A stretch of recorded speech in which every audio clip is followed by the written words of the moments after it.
তো আজিজও আমি জুম্মার নামাজ পড়ে মসজিদের বারান্দায় একটা মানুষের দেখা পাই। সেই মানুষটা আমাকে বলল, হুজুর আমার ইমামের বিরুদ্ধে ফতোয়া লাগে। বললাম, ইমামের বিরুদ্ধে ফতোয়া? আপনি যে ইমামের পিছনে নামাজ পড়েন সেই ইমামের বিরুদ্ধে ফতোয়া, কারণটা কি? সে বলল যে আমাদের যে সমাজটা আছে 3 ভাগে বিভক্ত হয়ে গেছে। আমরা 40 ঘর মানুষ, সেই ইমামের সাথে আমরা নামাজ পড়বো না, আর আমরা বর্তমানও পড়ি না। সেই ইমাম মিথ্যা কথা বলে, ইমাম ভুল ফতোয়া দেয়। মহতরম দোস্ত আজিজ, সে একজন মুফতি, যে ইমামতি করে, তার বিরুদ্ধে মুক্তাদির কমপ্লেইন দেয়। পরে আমি বললাম বর্তমান সমাজের কি অবস্থা? সে বলল যে সমাজটা 3 ভাগে ভাগ হয়ে গেছে। সামান্য একটা মহল্লা, একটা জামে মসজিদ, ওই সমাজটা 3 ভাগে বিভক্ত হওয়ার কারণে 40 ঘর মানুষ ওই ইমামের পিছনে নামাজ পড়ে।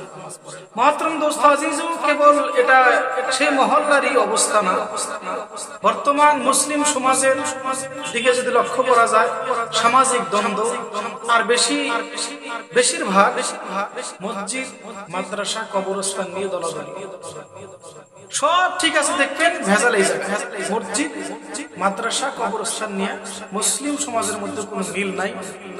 এর 1 নম্বর কারণ হলো যে যেগুলা মানুষ সমাজের নেতৃত্ব দিচ্ছে, ওইগুলা মানুষ আসলে বেশিরভাগই হলো অসৎ। বেশিরভাগ মানুষ যাদের নামাজ ঠিক নাই, যাদের খাদ্য ঠিক নাই, যাদের ইনকাম ঠিক নাই, বেবরকতি আর ফাসিক বদকার মানুষগুলাই ধরেন এই জিম্মাদারের কুরসির মধ্যে বসে আছে, কেউ সভাপতি, কেউ সেক্রেটারি।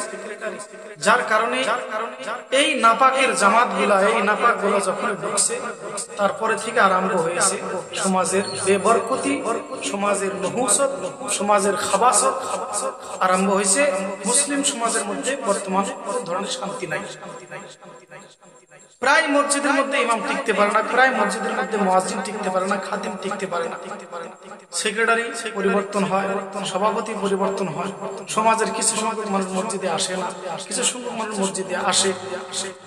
এই সমস্ত দলাদলি বন্ধ করার দরকার, আমাদের আওয়াজ করার দরকার যে কি কমি আমাদের, কোন জায়গায় আমাদের ক্ষতি, যার কারণে এই অবস্থাগুলা আমাদের সমাজের হচ্ছে।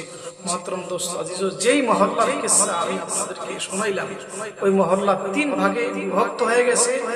ইমামকে একদল ভালো পায়, একদল সাইলেন্ট ধরেন, আরেকদল ইমামের বিরুদ্ধে। আর ওই সমাজেরই কতগুলা এমন কিসসা আমার কানে আসছে। মহতরম দোস্ত আজিজ,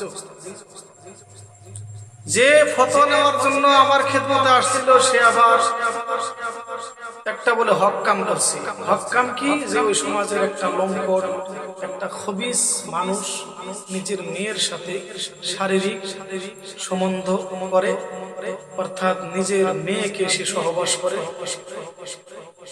আল্লাহ মাফ করুক, এগুলা মুসলমান না আর কিছু। নিজের মেয়ের সাথে যারা শারীরিক সম্বন্ধ করে, তারা কি মানুষ? তারা কি মানুষের মধ্যে পড়ে? মুসলমানদের দূরের কথা, মানুষই না তারা। এদেরকে আমি বলতে চাই, তোমরা কি নিজের মায়ের সাথে শারীরিক সম্বন্ধ করবে? তারা কিন্তু আমাকে পিটন দিতে আসবে, কিন্তু অথচ মা মেয়ে একই কথা। তারা কিন্তু নিজের মেয়ের সাথে তারা কি করে? শারীরিক সম্বন্ধ করে। মহতরম দোস্ত আজিজ, এই সমাজের মধ্যে এগুলা কুকর্ম, এগুলা কুকর্মের বিরুদ্ধে আওয়াজ মানুষ এই জন্যই তোলে না, কারণ সমাজের নেতৃত্ব দিচ্ছে ফাসিক বদকার মানুষগুলা, বেশিরভাগ সুদখোর, বেশিরভাগ মদখোর, বেশিরভাগ 420, তারাই কিন্তু সমাজের নেতৃত্ব দিচ্ছে। এইগুলাকে ছাঁটাই করলে সমাজ পরিষ্কার হবে।